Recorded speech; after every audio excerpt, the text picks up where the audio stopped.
Hello, today on the Hill News we will be discussing the LA Times' newfound hope.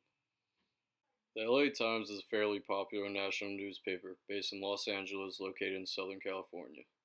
In recent years, the Times have experienced a steady decline in sales and are in the midst of turmoil due to sexual harassment charges brought against the paper's CEO and publisher Ross Lebanon.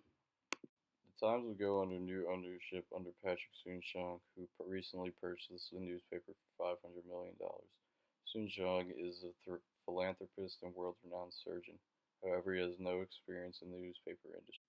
Mr. Song will come into owning a paper with a pretty high readership. They have a Sunday readership of 2.4 million and a weekday readership of 1.3 million. The Times is also strong on social media, having a Facebook following of 2.7 million, Instagram of 201,000, and a Twitter following of 3.2 million. The Times is also pretty organized online, so Mr. Soonshong has all the tools it needs to be successful, but will he be able to pull it off?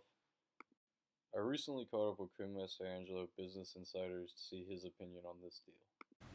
This newspaper's acquiring by Mr. Soon Shung represents the death of this paper.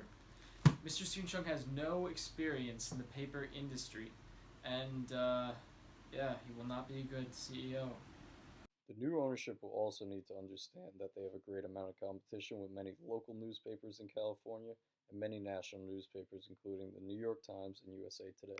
I then caught up with two California natives to see how the LA Times stacks up with its local competition. I live in Los Angeles.